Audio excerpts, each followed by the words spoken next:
السلام علیکم ورحمۃ اللہ وبرکاتہ۔ میں امید کرتا ہوں آپ سب خیریت سے ہوں گے، ٹھیک ٹھاک ہوں گے، اور جار مجرور کا سبق کافی حد تک آپ کو سمجھ میں آ چکا ہوگا، اور اس کی جو گیم ہے وہ بھی آپ نے کھیل لی ہوگی۔ تو اس میں آپ کا سکور کتنا رہا یہ بھی آپ کمنٹ کر کے بتائیے گا۔ آئیے اگلے سبق کی طرف چلتے ہیں۔ معرب اور مبنی وغیرہ کا بیان۔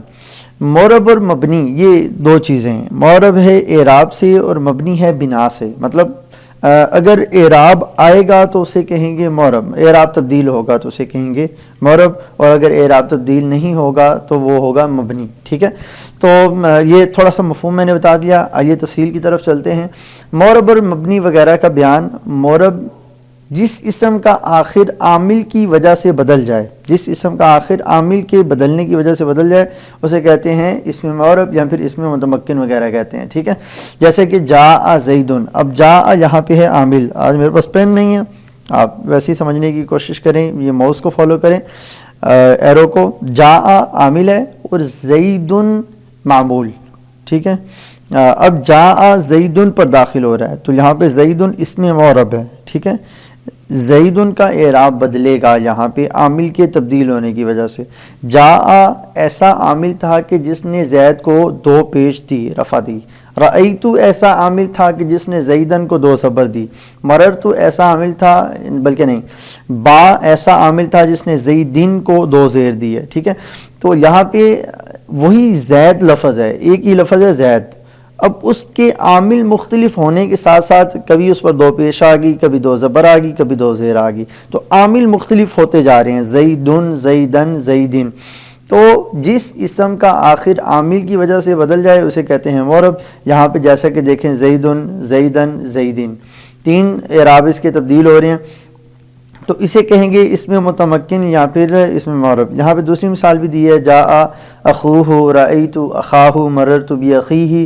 یہ الگ سے اگزامپل کیوں دی ہے انشاءاللہ یہ پھر کسی جگہ پہ ایکسپلین کروں گا کہ یہ دو الگ الگ مثالیں کیوں دی ہیں۔ اور جس اسم کا آخر عامل کی وجہ سے نہ بدلے اسے کہتے ہیں مبنی۔ مثال کے طور پہ جاء ھذا، رأیت ھذا، مررت بی ھذا، ٹھیک ہے۔ اگرچہ عامل نے کہا بھائی رفع آنی چاہیے، یہ ھذا ہی ہے، عامل نے کہا جی نصب آنی چاہیے، پھر بھی ھذا ہی ہے، اور عامل نے کہا کہ یہاں پہ جر آنی چاہیے میرے بعد، تو یہاں پھر بھی ھذا ہی ہے، مطلب ھذا کے اندر کوئی تبدیلی نہیں ہو رہی، لہٰذا یہ مبنی ہے، ٹھیک ہے۔ تو آگے چلیں، عامل اور معمول۔ جس چیز کی وجہ سے معرب میں فاعل، مفعول یا مضاف الیہ ہونے کی صفت پیدا ہو اسے کہتے ہیں عامل۔ سادہ لفظوں میں، سمپل الفاظ میں اگر سمجھاؤں تو جس لفظ کی وجہ سے ما بعد کا، بعد والے کا اعراب تبدیل ہو رہا ہوتا ہے، بعد والے کی زبر زیر پیش تبدیل ہو رہی ہوتی ہے اسے کہتے ہیں عامل۔ اب جس طرح مثال کے طور پہ اوپر والی مثالوں میں ہے جاء، رأیت اور با، جاء کی وجہ سے رفع آئی تھی، رأیت کی وجہ سے نصب مطلب دو زبر آئی تھی، اور با کی وجہ سے زیر آئی تھی، ٹھیک ہے۔ تو یہ عامل ہے۔ جس معرب میں یہ صفت پیدا ہو اسے معمول کہتے ہیں، جیسے کہ مذکورہ مثالوں میں اخن اور زیدن، زید کا اعراب تبدیل ہو رہا تھا یا اخن کا اعراب تبدیل ہو رہا تھا، ٹھیک ہے۔ جس طرح دیکھیں نا، اخو، اخا، اخی، ٹھیک ہے، اور زیدن، زیدن، زیدین، تو یہ ان جن کا اعراب تبدیل ہو رہا تھا، جو لفظ تبدیل ہو رہے تھے انہیں کہتے ہیں معرب، اور جس کی وجہ سے تبدیل ہو رہا تھا اسے کہیں گے عامل۔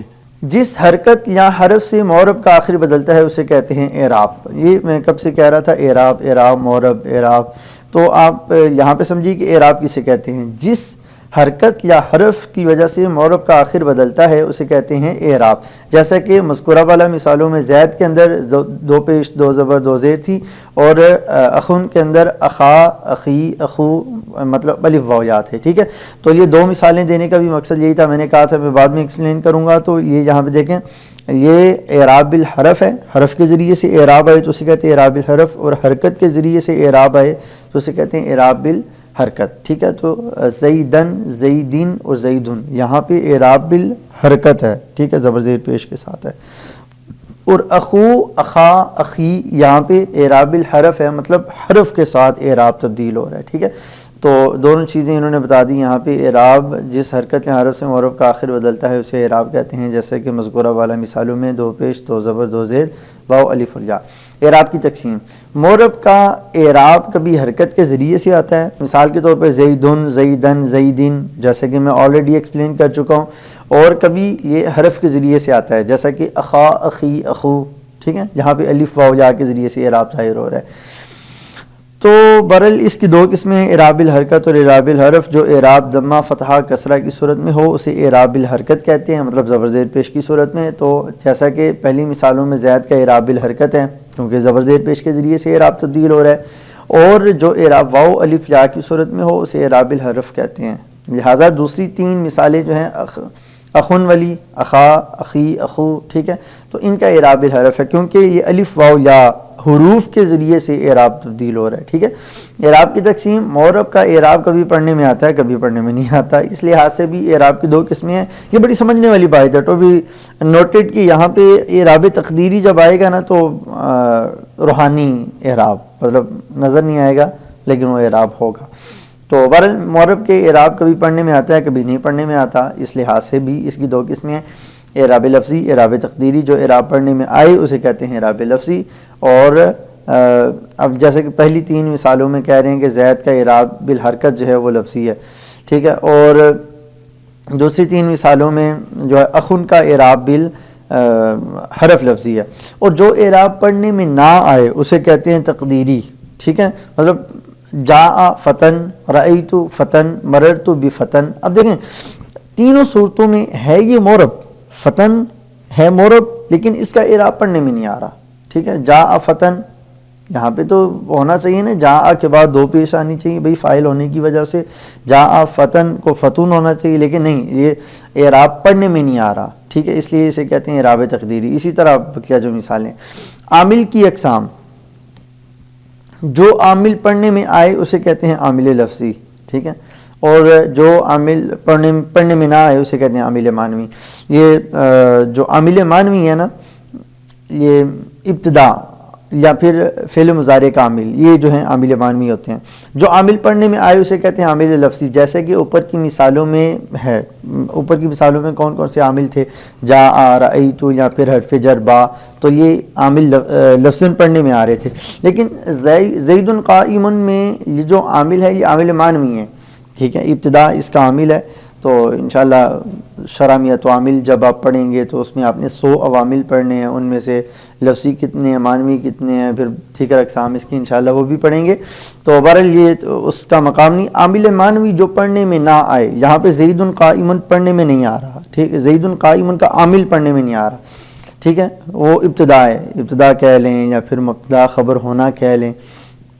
بہرحال آگے کی طرف چلیں تو صرف تین چیزوں کا عامل معنوی ہوتا ہے، مبتدا، مبتدا کی خبر اور فعل مضارع مرفوع، ٹھیک ہے، ان کا جو عامل ہوتا ہے وہ معنوی ہوتا ہے۔ ان کے علاوہ بقیہ تمام معمولات کا عامل لفظی ہوتا ہے۔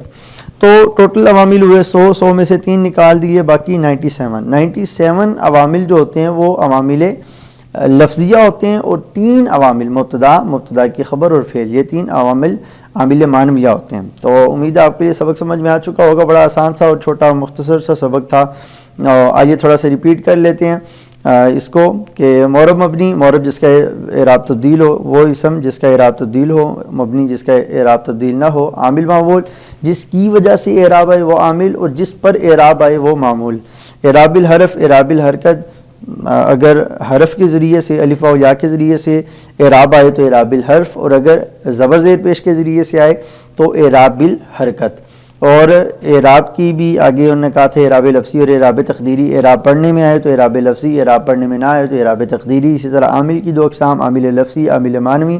عامل لفظی جو پڑھنے میں آئے، عامل معنوی جو پڑھنے میں نہ آئے۔ تو امید ہے آپ کو سبق سمجھ میں آ چکا ہوگا، بڑا آسان سا سبق تھا۔ کوئی سوال آپ کے ذہن میں باقی ہو تو آپ کمنٹ میں ضرور پوچھیے، اور نیچے ڈسکرپشن کے اندر آپ کو ٹیسٹ کا لنک مل جائے گا کہ آج کا یہ سبق آپ کو واقعی سمجھ میں آ چکا ہے، یا اگر آیا ہے تو کتنے % سمجھ میں آیا، آپ کتنے % مارکس لینے میں کامیاب ہوتے ہیں۔ تو انشاءاللہ وہ آپ کو پتہ چلے گا جب آپ ٹیسٹ لیں گے۔ ملتے ہیں آپ سے اگلے سبق کے ساتھ، تب تک کے لیے مجھے اجازت دیجیے، جزاک اللہ خیرہ، السلام علیکم ورحمۃ اللہ وبرکاتہ۔